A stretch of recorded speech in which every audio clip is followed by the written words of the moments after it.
Pozdravljeni, dragi gledalci in cenjene gledalke. Gostja v današnji oddaji je nekaj posebnega.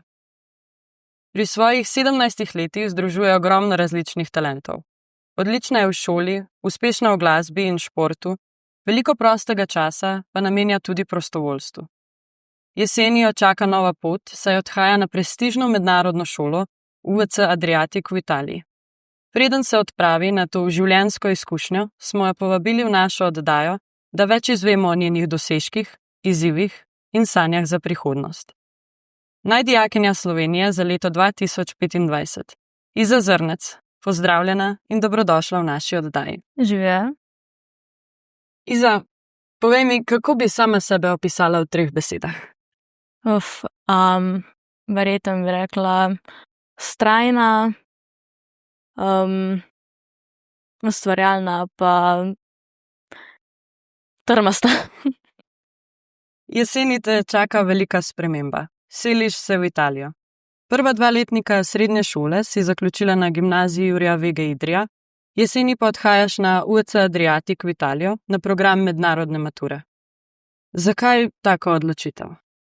Torej, za vpis na UWC program sem se odločila zato, ker že takoj, ko sem zvedla sploh za ta program, mi je bilo všeč, kako nekako združuje mlade iz celega sveta.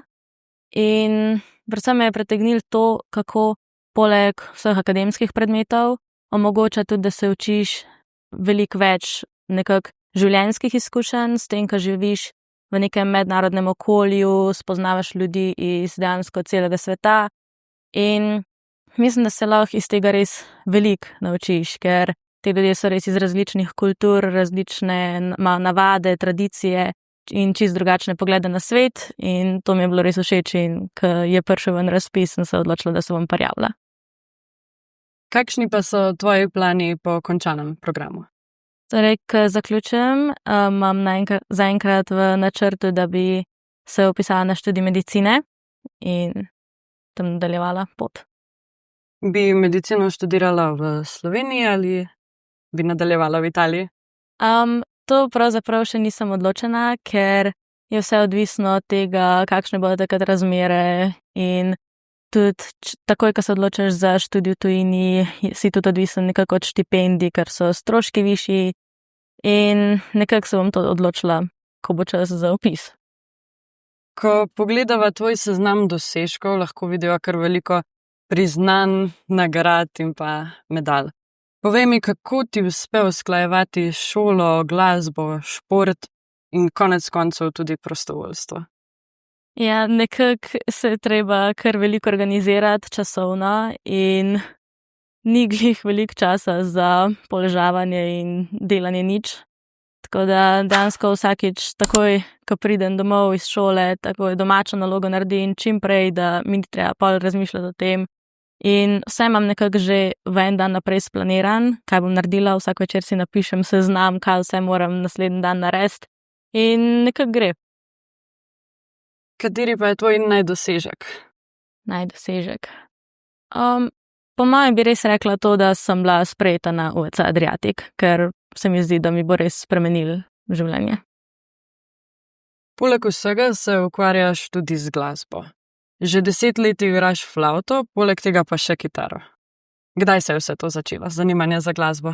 Torej, to, da sem pisala v glasbeno šolo, je bilo predvsem zaradi tega, ker je že starejši brat hodil v glasbeno šolo, in ko sem bila v 1. razredu, je mami vprašala, če želim iti jaz, in seveda sem rekla ja.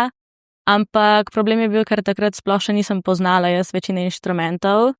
Zato mi je potem mami na internetu kazala videoposnetke različnih teh, ki igrajo, in najprej mi je bila violina zelo všeč, ampak ko sem pol videla flavto, sem bila to bom jaz igrala, ker ne vem, všeč mi je bil zven, všeč mi je bil izgled inštrumenta.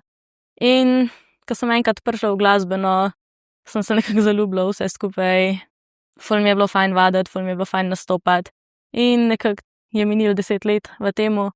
Kitaro sem se pa začela učiti enkrat med poletjem, med korono pravzaprav, ker jo je starejši brat igral in sem si lahko sposodila iz njegove sobe, se začela učiti akorde in pol igram kdaj v prostem času. Kateri je pa tvoj najljubši nastop? Najljubši nastop bi rekla, da je bil na podelitvi nagrad za tekmovanje Emona leta 2023, ko sem dosegla prvo mesto in to je bilo pravzaprav moje prvo mesto na kateremkoli tekmovanju za flavto. In tudi skladba, ki sem jo igrala, Tango Fantazija, je bila moja najljubša skladba do zdaj, kar sem jih igrala in res je bil nekaj posebnega. S flavto boš nadaljevala tudi v Italiji. Se boš pridružila orkestru ali boš nadaljevala solo? Pravzaprav upam, da mi lahko uspe oboje, ker čeprav bi raj bila v orkestru, ker mi zadnja leta ni uspel biti v svoji glasbeni šoli v orkestru zaradi treningov gimnastike in vse skupaj se ni nekako izteklo, ampak še zmeraj bom tudi imela solo vaje. Kot si omenila, poleg glasbe se ukvarjaš tudi z ritmično gimnastiko. Koliko let že treniraš? Ali treniraš v skupini ali sama? Trenirala sem 4 leta. Začela sem v 7. razredu in ta let sem mogla pravzaprav nehati, zaradi tega, ker sem se hotela bolj posvetiti flavti, ker je bilo moje zadnje leto v glasbeni in sem hotela res dobro oddelati še zadnja tekmovanja.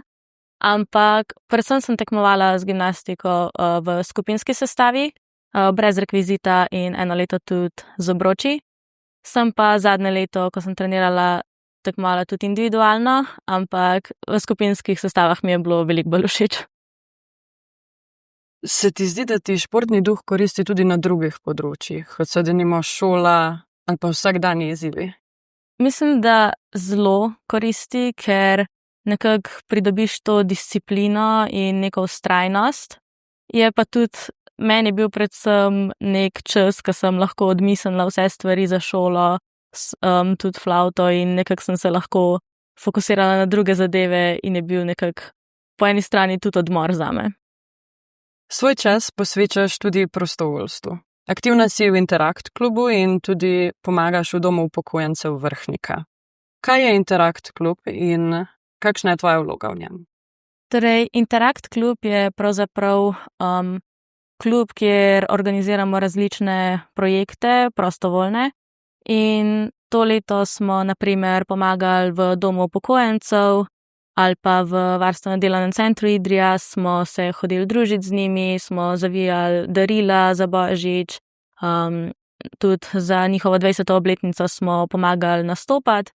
In nekako jaz sem bila v klubu tista, ki je objavljala vsebine na socialnih omrežjih, nekako obveščala te, ki so spremljali, kaj delamo, kaj je naša neka vloga. In meni je bilo res všeč v tem klubu, ker je bila neka obšolska dejavnost, ker mi je res del, da smo delali nekaj pomembnega. Moderirala si tudi 12. konferenco Interakt klubov. Nam lahko poveš kaj več o tem? Torej ja, to leto je bila 12. konferenca vseh klubov v Sloveniji in je potekala na Bledu. In ta neka predstavnica Interakt klubu je prosila mene in še mojo sošolko, ki je tudi v Interakt klubu Idrija, da pomagajo z moderiranjem in nekako je bila res neverjetna izkušnja, ker je bilo prvič, ko sem se lotila nečesa tazga, da govoriš pred tako nekako množico ljudi in je bilo res zabavno imeti mikrofon v roki in nekako nastopati na odru.